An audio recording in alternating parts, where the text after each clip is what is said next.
Nah sekarang kita semua udah balik di sekitar 30.000 itu harga yang sama seperti bulan Mei tahun lalu sebenarnya. Jadi sebelum kejadian ini semua ya. Jadi kalau saya lihat sih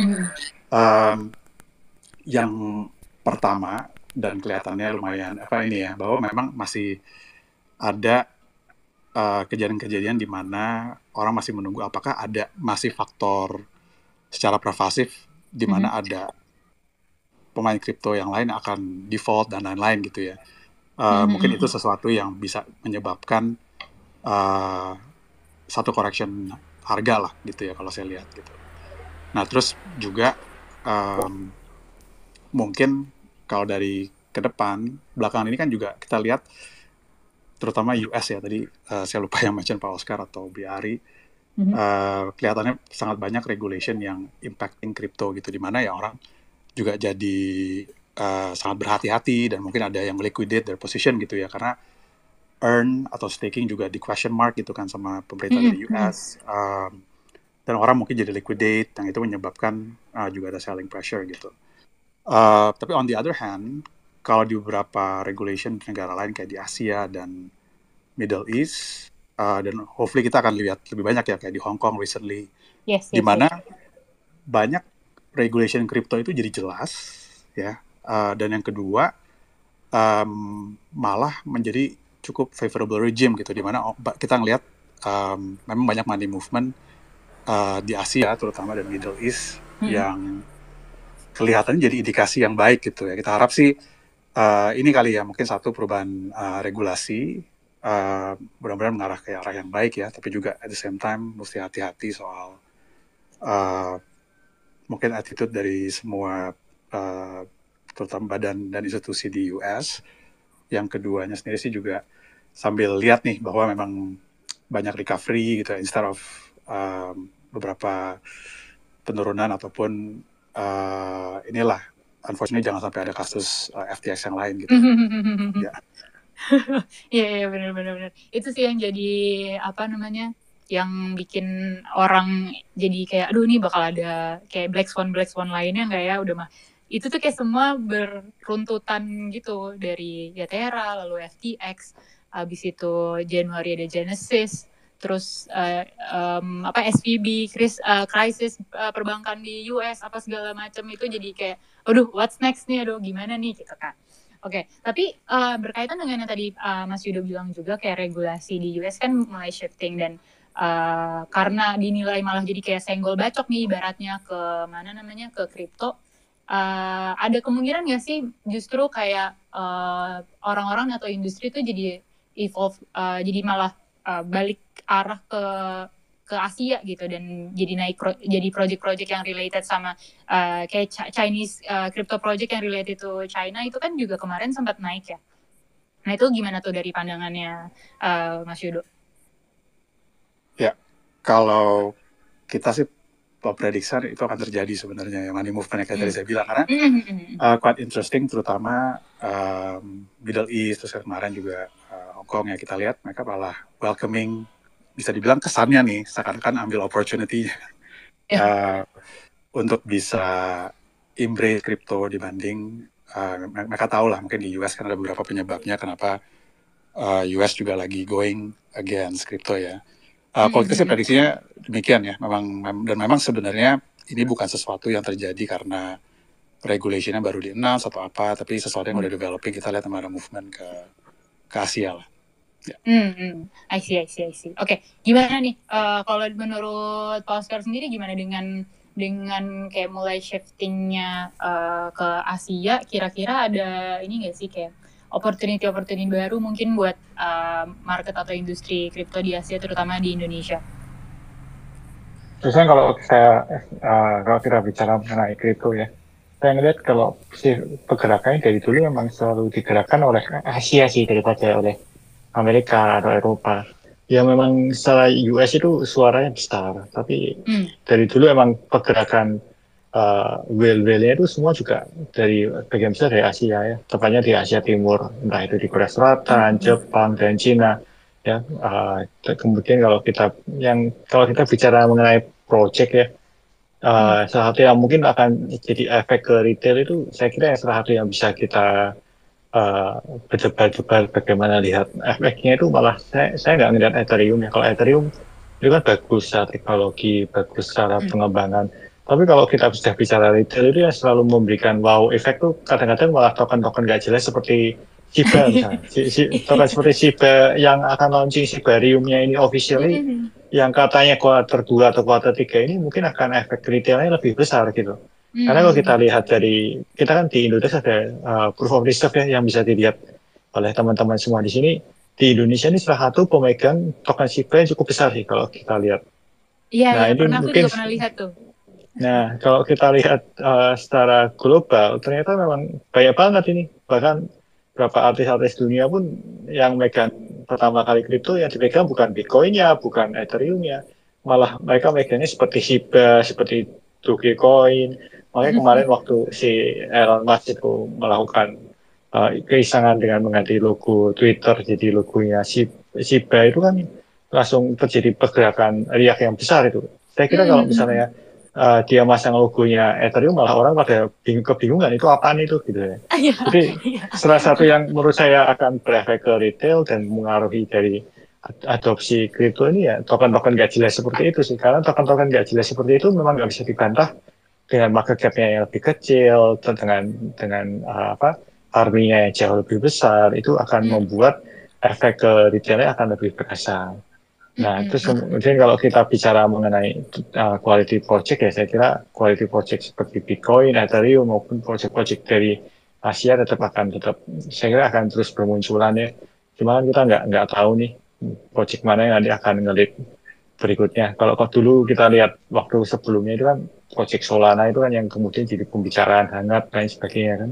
Waktu halving yang sebelumnya. Kita nggak tahu nih nanti yang di momen berikutnya siapa nih. Karena kalau kita lihat ternyata Ethereum juga sudah men-take isu di halving sebelumnya dulu kan. Waktu halving sebelumnya Ethereum dengan semua overload transaksinya waktu itu semua orang ramai-ramai meninggalkan Ethereum nih. Tapi dengan sekarang adanya Alphabet Shanghai, Ethereum kita bisa lihat banyak project yang mulai shift balik dari sebelumnya pakai main chain yang lain, mereka semua pada kembali ke ERC, Ethereum ya. lagi. Ethereum lagi, hampir semua sih saya lihat kembalinya ke ERC lagi. Jadi kita akan lihat mungkin Ethereum salah satu yang bakal pengaruhi pergerakan yang signifikan ya di halving berikutnya ini. Oke. Nice. Setuju sih. Selain daripada Shiba yang saya bilang nggak jelas itu ya. Iya. Saya sih bukan pendukung Shiba, cuma somehow market di Indonesia waktu Shiba bergerak tuh lebih exciting gitu. Bener. Kayak sering kan lumayan ya kita beberapa kali ngeberitain lah kalau pergerakan harga Bitcoin lagi naik sekian persen atau naik ke angka sekian. Komennya pasti ada aja kayak percuma Min atau enggak percuma Shiba nggak naik atau enggak Doge nggak ikutan gitu lah. Jadi kayak memang ternyata memang yang token-token yang kayak gitu justru lebih membuat bersemangat ya ketika naik, mungkin karena mungkin barrier-nya lebih rendah, nggak kayak Bitcoin kan harganya juga udah ratusan juta ya kalau dirupiahin. Jadi mungkin yang low cap seperti itu justru yang bisa membikin orang-orang tuh lebih tertarik untuk invest kripto karena ya udah barrier-nya low gitu kan. Gitu. Oke. Terus tadi aku juga tadi sempat di-mention juga sama Pak Oscar kayak kemungkinan bisa jadi Ethereum nih yang selanjutnya akan membawa apa namanya, ibaratnya kayak membawa bull run berikutnya lah gitu. Nah menurut aku sekarang mau nanya ke Bliari nih. Bliari kalau nggak salah itu juga sempat nyebutin beberapa hal kayak setiap bull run tuh ternyata ada narasinya loh. Nah menurut Bliari sendiri kira-kira apa sih narasi yang akan muncul di kuartal kedua ini atau mungkin yang secara in general yang akan ngedorong bull run selanjutnya gitu? Kalau pertama mungkin saya coba mulai dari kayak upgrade Shanghai yang baru ini kan untuk Ethereum sendiri. Itu saya mulai dari sana. Kenapa? Karena maksudnya kayak nggak sesuai harapan pemirsa itu, kayak harganya kok nggak jatuh gitu, mungkin yang short malah ke liquidated gitu. Ya, jadinya kayak itu tuh sebenarnya saya baru sempat lihat data-data juga, dan ini juga sebenarnya udah hipotesis dari lama dari lama juga sebelum ada Shanghai itu saya sempat expect kalau dia itu memang nggak akan turun. Ya kalau turun palingan nggak parah, tapi ada kemungkinan naik karena gini. Sebenarnya kalau masalah dari Shanghai itu kan dia tuh nggak apa namanya nggak boleh ditarik. Atau misalnya kayak staking biasa pun kalau kita tarik kan rewardnya langsung ke slash gitu, jadi kayak nggak dapat rewardnya gitu. Nah sebenarnya masalahnya itu di sana gitu. Jadi kayak ada beberapa developer atau beberapa pemikir gitu yang mikir kayak gimana caranya buat staking biar kita itu bisa sambil staking sambil ngelakuin hal lain gitu. Nah, di sini muncullah namanya kayak liquid staking derivative gitu, atau namanya LSD gitu. Nah, jadi kayak setelah saya lihat data-data yang gini apa namanya yang pakai LSD gitu, ternyata orang yang narik Ethereum itu intensinya nggak ngejual gitu. Mereka mindahinnya ke LSD gitu. Jadi kayak jadi ini yang Ethereum yang di staking di LSD itu meningkat setelah upgrade Shanghai ini. Jadi kayak hipotesis saya itu adalah kayak oh dia yang narik validator yang narik keluar Ethereum tuh mereka nggak ngejual gitu. Mereka bawanya ke LSD buat apa namanya bukti LSD-nya itu dia pakai farming lagi gitu. Itu kayak saya perhatiin dan juga kayak rata-rata si pemegang Ethereum pas Beacon Chain baru meluncur itu juga sebenarnya rata-ratanya itu masih di atas 2000-an harganya. Jadi kayak mungkin mayoritas juga nggak ngerasain lagi profit nih kalau megang ETH sekarang. Maksudnya kayak di harga sekarang tuh ngapain dijual gitu kalau memang belum profit gitu. Jadi ya ada kemungkinan besar mereka mindahnya ke LSD sambil makai platformnya itu buat nge-farming gitu. Jadi kayak kurang lebih kenapa para sorter untuk future jadinya kayak nggak sesuai harapan ya mungkin gara-gara itu sih. Iya. Ya dan gimana?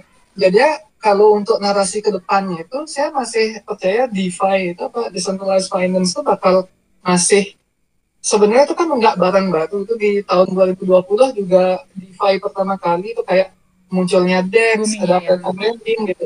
Nah kalau saya narasinya mungkin masih tetap DeFi gitu. Maksudnya kayak ya kita nggak bakal tahu tuh bener atau enggak, tapi saya rasa kayak kemungkinan besar masih DeFi gitu. Pertama yang itu kayak bilang lagi LSD itu juga salah satu. Itu maksudnya kayak sekarang LSD besar kan ada kayak Lido, ada RPL, ada Frax gitu. Nah ya kayak mungkin dia bakal banyak proyek-proyek lain yang bakal ikut-ikutan. Ya kalau LSD itu munculin token, kita beli tokennya ngepam di buluran kayak gitu. Nah kurang lebih itu yang saya ada di pikiran sekarang. Dan juga kayak kalau dulu DeFi itu kan DEX itu fungsinya cuma nge-swap doang. Nah sekarang udah banyak inovasi itu ada DEX yang bisa kita nge-futures di sana gitu. Jadi kayak udah kita ke high grade DEX kita nge-futures lagi di sana kan lebih asik gitu. Maksudnya kayak ya itu tapi orang-orang juga senang loh gitu. Maksudnya kayak ngecoba platform kayak gitu, nge-trading futures di DEX dan juga kayak beberapa project kayak yang leading sekarang DMX atau DYDX kayak gitu. Nah bisa jadi bakal banyak project yang kayak gitu muncul. Dan yang terakhir kita kayaknya optimis bakal ada yang namanya layer 2 gitu.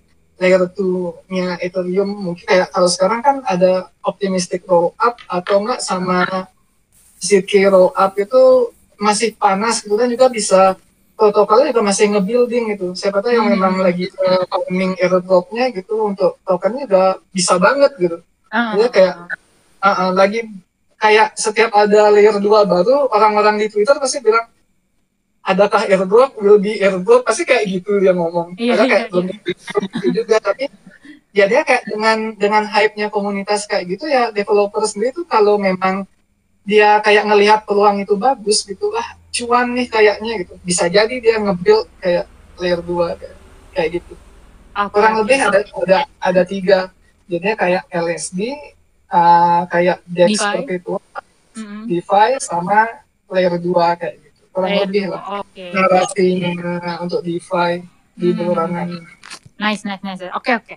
Ternyata udah 44 menit kita ngobrol. Aku sambil lihat-lihat ya pertanyaan dari teman-teman yang udah muncul. Oke, ini mungkin ini nyambung juga sama pertanyaan aku. Ada yang bertanya sebenarnya udah tepat belum sih untuk sekarang DCA sebelum Bitcoin halving? Nah ini berkaitan juga sama pertanyaan aku nih sebenarnya. Kayak menurut, ini aku start dari Mas Yudo dulu kali ya. Abis itu nanti ke Pak Oscar. Nah menurut Mas Yudo sama Pak Oscar sebenarnya berarti dengan kondisi market yang seperti sekarang ini, sebenarnya strategi yang bisa kita terapin tuh gimana sih untuk maksimalin profit dan juga minimize risknya gitu? Apakah DCA dari sekarang tuh udah pas banget waktunya? Gimana menurut Mas Yudo?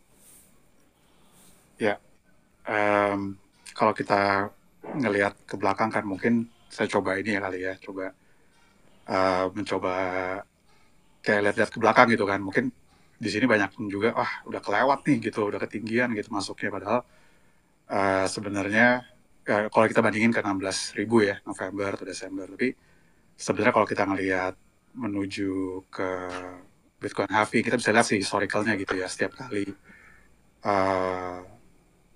Bitcoin halving itu harganya tuh sebenarnya berapa kali ada sih X-nya itu bisa kelihatan. Jadi kalau saya lihat sih mungkin memang ada banyak orang akan takut kayak ini FOMO nggak ya masuk di sekarang. Tapi dengan harga Bitcoin yang memang masih dan kripto yang lainnya juga masih banyak yang cukup volatile, masih turun naik.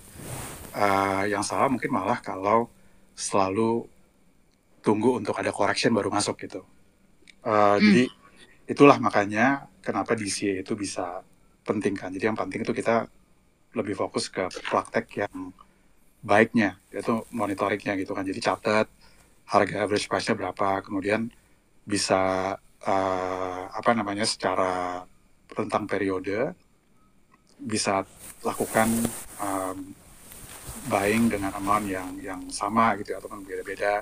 Dengan demikian kita bisa selalu track terus dan nggak pernah rasanya tuh kayak missing out gitu kan.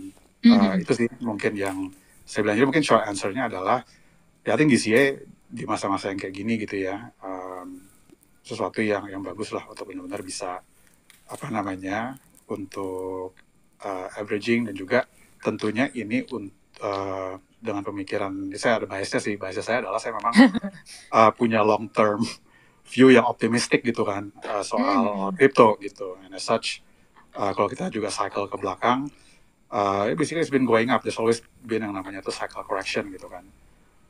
So yeah, I think DCA is something yang udah bisa dilakukan kalau misalnya belum gitu. Oke, nice. Tapi berarti kalau strateginya Mas Yudo sendiri berarti memang selalu menerapkan DCA kah? Saya menerapkan DCA. Saya sebenarnya bisa dibilang tuh lebih ke ya mungkin ada some kind of prediction-nya kali ya, tapi bukan short term trader lah. Saya benar-benar long term. Tinggal masalah ngebanyakin berapa masuknya di kapan gitu. Periodenya setiap bulan saya masuk. Cuman saya kira-kira punya personal view-nya sendiri lah. Kapan masuk besarnya, kapan kita mulai harus dikit gitu. Yang pasti yang saya lakukan adalah average price-nya saya masuk itu saya catat belinya kapan, harga berapa. Jadi bisa track terus gitu kan. Dari kalau memang perlukan harus minimize position, tahu juga gitu sebenarnya average price yang kita belinya berapa, jadi tahu lah profitnya kita berapa gitu sih. Oke, nice banget nih tipsnya. Kalau dari Pak Oscar sendiri gimana nih Pak Oscar? Strateginya Pak Oscar kalau lagi market kayak gini? Tadi saya mau jawab pertanyaannya masalah DCA dulu ya. Iya, boleh. Ya, kalau ditanya apakah sudah telat untuk melakukan DCA sekarang atau kapan mulai DCA, sebenarnya kalau kita lihat dari namanya sendiri yaitu dollar cost averaging, itu artinya harusnya tidak pernah ada kata terlambat. Karena kalau sudah mainnya DCA, itu kan kita bermain di harga rata-rata dari sejak hari pertama kita join, ya kan? Nah, jadi kalau memang apakah terlambat atau enggak dengan melakukan DCA, ya enggak pernah ada terlambat, karena DCA itu artinya kapan Anda mulai join, itu harga Anda akan mendapatkan harga yang terbaik di saat hari pertama Anda join. Jadi kalau memang tekniknya itu mau DCA ya jangan tunggu lebih lama lagi, karena nanti momen DCA juga akan ikutin tanggal di mana kapan mulai DCA sih. Tapi kalau memang pakai strategi yang Anda milih waktu kapan tepat, waktu kapan Anda keluar, ya itu bukan DCA itu. Kalau Anda sudah mau DCA ya harus konsisten, tepat waktu, belinya kapan, setiap bulan berapa, jangan waktu harga turun, tiba-tiba belinya lebih banyak, waktu harga naik belinya lebih dikit, itu jadi nggak DCA, itu jadinya malah spekulasi ngikutin perkiraan harga naik turunnya gitu. Nah ini harus pertama kali dilakuin trader, putusin dulu mau ngelakuin DCA atau mau ngelakuin seperti strateginya Pak Yudo. Jadi mau milih momentum kapan mau beli dan kapan mau jual. Nah itu dua hal yang berbeda sih, jangan dicampur. Kalau dicampur akhirnya itu bukan DCA, malah Anda akan dapat akan jadi stres sendiri kan, karena setiap kali beli ternyata ternyata harganya makin naik lagi, harganya makin naik lagi. Seperti itu.